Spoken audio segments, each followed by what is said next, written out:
मैं दुर्गमासुर अमर हूँ, अजय हूँ, शक्तियों की महाशक्ति हूँ, कालों का काल हूँ, विधि का विधाता हूँ। मुझे कोई समाप्त नहीं कर सकता। मैं तुझे समाप्त कर दूंगा।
जगदम्बा, आपने दुष्ट दैत्य दुर्गमासुर का अंत कर हम सबको मुक्ति प्रदान की। आज से आपका दुर्गा नाम सार्थक हुआ। माता, आपके दुर्गा नाम की महिमा से हम सब भली भांति परिचित हैं। भयानक कष्ट में पड़ा व्यक्ति केवल एक बार आपका नाम दुर्गा पुकारने पर अपने भयानक कष्टों से मुक्ति पा जाएगा।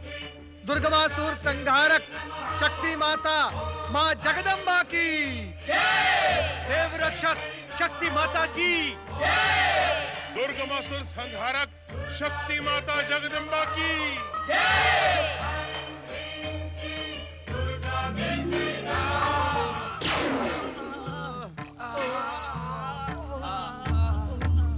जय शिव शंकर।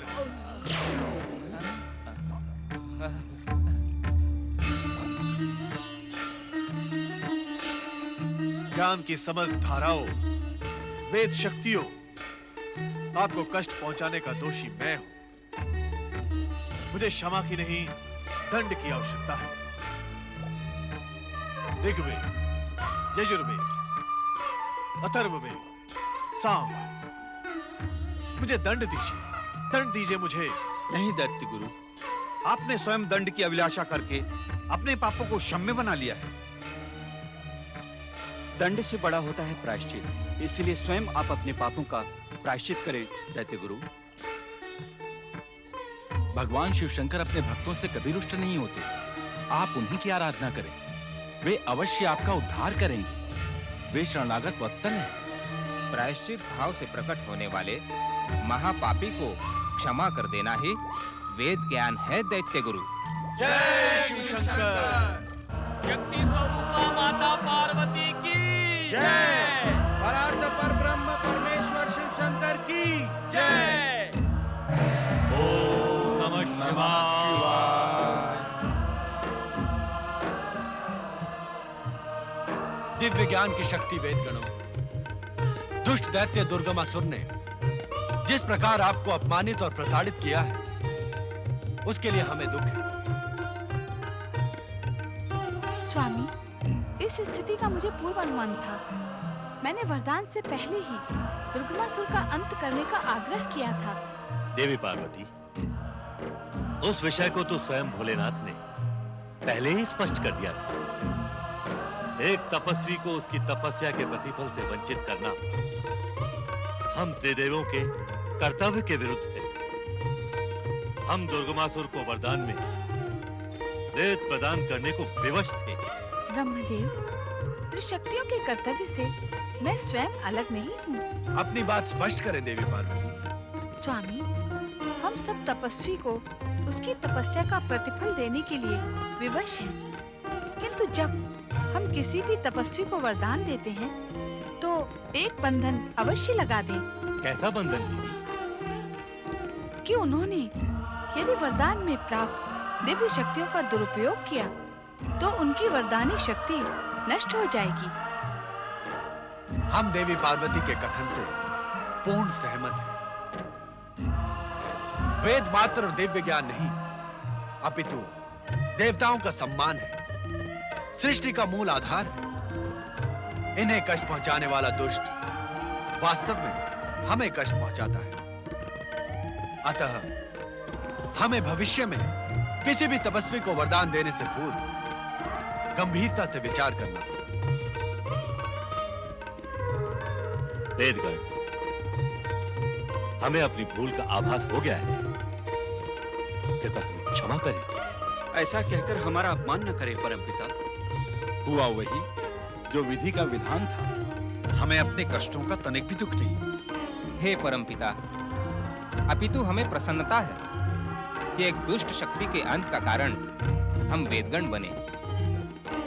दिव्य ज्ञान के स्वामी हो, आपके विचार भी दिव्य हैं। अब आप सभी ब्रह्मदेव के कर कमलों को पुनः सुशोभित करें।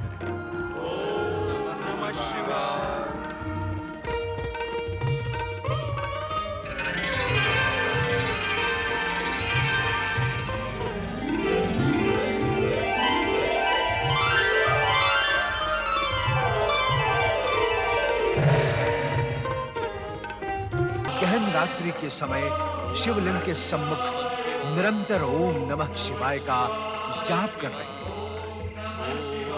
नमः शिवाय, ओम नमः शिवाय, ओम नमः शिवाय, ओम नमः शिवाय, ओम नमः शिवाय, ओम नमः शिवाय, ओम नमः शिवाय, ओम नमः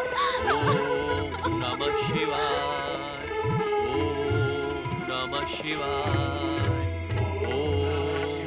ओम नमः शिवाय, ओम नमः शिवाय, ओम नमः शिवाय, ओम नमः शिवाय, ओम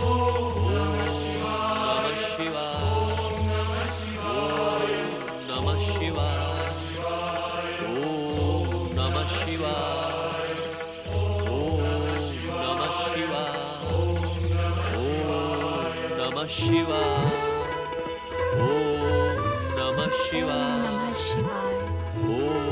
नमः शिवाय। ओम नमः शिवाय, ओम नमः शिवाय, ओम नमः शिवाय, स्वामी, ओम नमः शिवाय, स्वामी, आंखें खोलो स्वामी। तनिक दास की दुर्दशा तो देखिए स्वामी। स्वामी, स्वामी, मन, पर, वचन और अग्नि को साक्षी मानकर आपने मेरा वरण किया था स्वामी। मुझ पर कृपा कीजिए स्वामी। स्वामी, आंखें खोले। आज आपको आंखें खोलनी पड़ेगी स्वामी। अपनी समाधि को विराम देना ही पड़ेगा। आंखें खोलो स्वामी। ओम नमः शिवाय, इतने कठोर ना बने नाथ। शिवाय, आंखें खोले। शिवाय, आज मेरा धैर्य समाप्त हो गया है। शिवाय।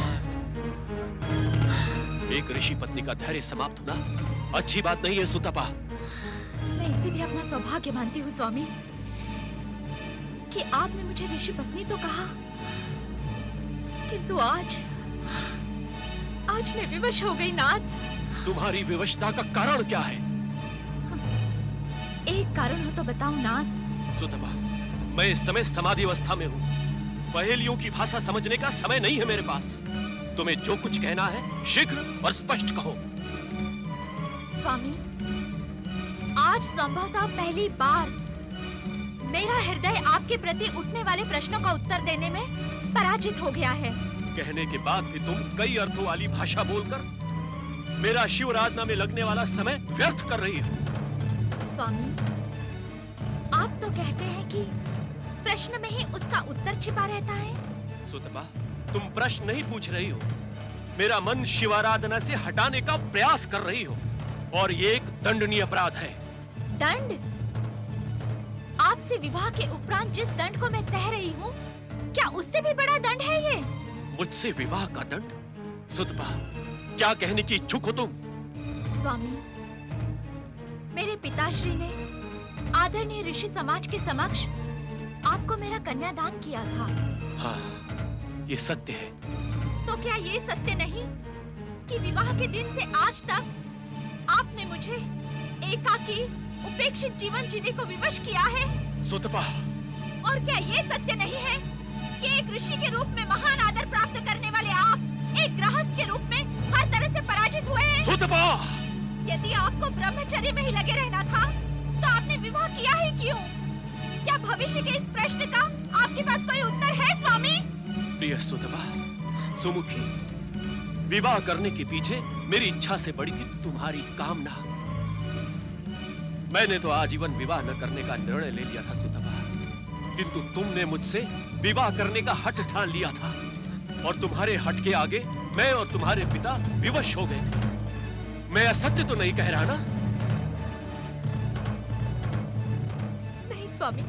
विवाह के उपरांत मैं तुमसे अनुमति लेकर इस निर्जन वन प्रदेश में शिवाराधना के उद्देश्य से चला है। मेरे जीवन का एकमात्र उद्देश्य है अपनी तपस्या से भोले शंकर को प्रसन्न करना, किंतु आज तुम मेरी तपस्या में बाधा डालकर अपयश और पाप की भागी बन रही हो। ये सत्य है नाथ कि मैंने आपसे विवाह करने का हठ किया था, जिसका उद्देश्य था संसार के कल्याण के लिए आप जैसा तेजस्वी पुत्र प्राप्त करना, किंतु विवाह के दिन से आज तक आपने मेरे उद्देश्य का सम्मान नहीं किया, मेरी इच्छाओं को स्वीकार नहीं किया आपने। ये तुम क्या कह रही हो सुतपा? मैं सत्य कह रही हूँ नाथ। मैं सोचती थी कि एक न एक दिन आप अवश्य मेरी भावनाओं को समझते हुए अपने पतिव्रत धर्म का निर्वाह करेंगे,